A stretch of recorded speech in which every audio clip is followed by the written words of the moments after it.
সকলোকে লহৰ কৃষ্ণলৈ স্বাগতম জনাই আজি আৰম্ভ কৰিবলৈ লৈছোঁ চতুৰ্থ শ্ৰেণীৰ বছৰেকীয়া পৰীক্ষাত সংস্কৃত বিষয়ৰ কোনকেইটা পাঠ আহিব আৰু কেনেকুৱা ধৰণৰ প্ৰশ্ন আহিব তাক আলোচনা কৰিবলৈ লোৱা হৈছে। ভিডিঅ'টি আৰম্ভণিৰ পৰা শেষলৈকে চাবা আৰু সেই পাঠখিনি সম্পূৰ্ণ কৰি পেলাই বছৰেকীয়া পৰীক্ষাৰ বাবে সাজু হ'বা। পৰীক্ষাৰ বাবে ইতিমধ্যে 6 মাহিলী পৰীক্ষাত হৈ যোৱা সপ্তমহ পাঠহ এই পাঠটো লোৱা হৈছে, গতিকে বাকীসমূহ নহয় এই পাঠটো চাব লাগিব বছৰেকীয়া পৰীক্ষাৰ বাবে।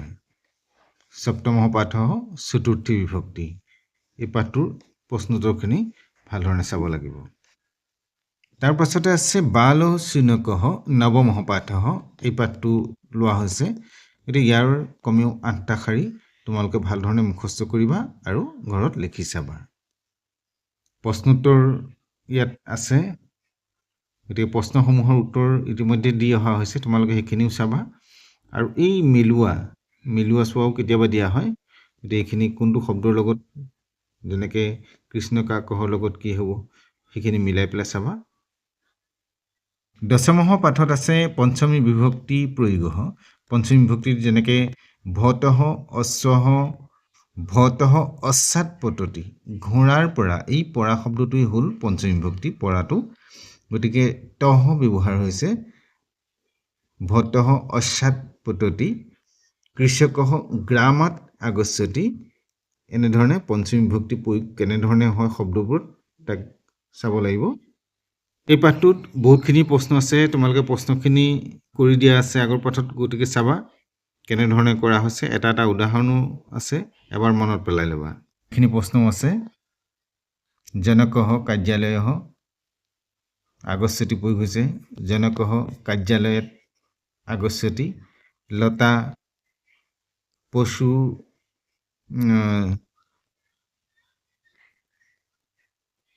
অধ্যাপিকা বেংগুল নগৰতঃ আগচ্ছতি, বেংগলুৰতঃ আগচ্ছতি। অনুজহ সৈনিং নগৰম। আৰু প্ৰশ্নোত্তৰ আছে, প্ৰশ্নোত্তৰখিনি চাব লাগিব। সুভাষিত আছে, সুভাষিতখিনি নম্বৰ অনুসৰি মুখস্থ কৰিব লাগিব। হয়তো 2 নম্বৰ সুভাষিত বা 1 নম্বৰ সুভাষিত বা 3 নম্বৰ সুভাষিতটো লিখা এনেধৰণে দিয়া হয়। তাৰোপৰি সুভাষিতৰ লগত সন্ধি বিচ্ছেদ আৰু সন্ধি জোৰা লগোৱা আৰু সন্ধি ভঙা দুইটাই দিয়া হয়, এয়াও তোমালোকে চাব লাগিব।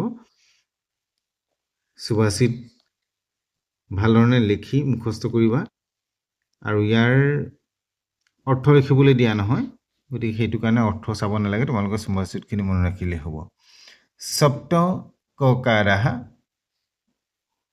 কুতঃ কুত কিমৰ্থম কিং কতি কদা কথম, এইখিনি কেনেধৰণে প্ৰয়োগ হৈছে, বাক্যত কেনেধৰণে প্ৰয়োগ হ'ব সেইখিনি দেখুৱাব লাগিব। ইয়াৰ পাঠটোত সেইটোৱেই মূল বিষয়। গতিকে এই প্ৰশ্নখিনি আগত দিয়া আছে, তোমালোকে অভ্যাস কৰি চাবা। পঞ্চ পাণ্ডৱাহ ভৱন্তি ছাত্ৰ পঠনাৰ্থং বিদ্যালয়ং গচ্ছতি, এইখিনি। ত্ৰয়োদশহ পাঠহ, ত্ৰয়োদশহ পাঠত 1ৰ পৰা তোমালোকক কিহলৈকে দিয়া হৈছে, 30লৈকে। গতিকে 1ৰ পৰা 30লৈকে সংখ্যা আৰু আখৰে মুখস্থ কৰিবা, লিখি লিখি চাব লাগিব। আৰু সেইখিনিকে পিছত ইয়াত প্ৰয়োগ হ'ব খালী ঠাইখিনিত। যদি তোমালোকে শব্দৰ সংখ্যাখিনি শুদ্ধকৈ লিখিব পাৰা তেতিয়াহ'লে খালী ঠাইখিনিও শুদ্ধ হ'ব। অন্যভাগে 15ৰ পৰা 30লৈকে লেখা বা 1ৰ পৰা 30লৈকে লেখা বুলি ক'লেও সেইখিনিও শুদ্ধ কৰিব পাৰিবা। চতুৰ্দশহ পাঠহ চতুৰহ শশহ, এই পাঠটোৰ পৰা তোমালোকে অসমীয়া অৰ্থটোও জানি ল'বা। এই পাঠটোৰ সাধু হিচাপেও লিখিবলৈ দিব পৰা, গতিকে সাধু হিচাপে লিখিবলৈ আহিলেও তেনেধৰণে পাৰিবা। আৰু ইয়াত বিশেষকৈ প্ৰশ্নোত্তৰখিনি চাবা, প্ৰশ্নোত্তৰ আৰু খালী ঠাই।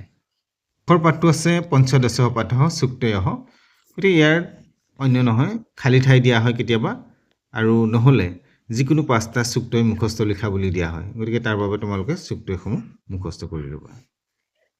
নমো নমঃ। আজিলৈ পাঠ ইমানতে সামৰিছোঁ। পৰৱৰ্তী পৰ্যায়ত তোমালোকৰ বছৰেকীয়া পৰীক্ষাত কেনেকুৱা ধৰণৰ প্ৰশ্ন আহিব, বিগত সময়ত হৈ যোৱা পৰীক্ষাৰ প্ৰশ্নপত্ৰসমূহ লৈ আহিম। চেনেলটো চাই থাকিবা আৰু চেনেলটোত যদি নতুন এবাৰ ছাবস্ক্ৰাইব কৰি বেল আইকনটো প্ৰেছ কৰিলে পৰৱৰ্তী পাঠসমূহ লগে লগে লাভ কৰিবা।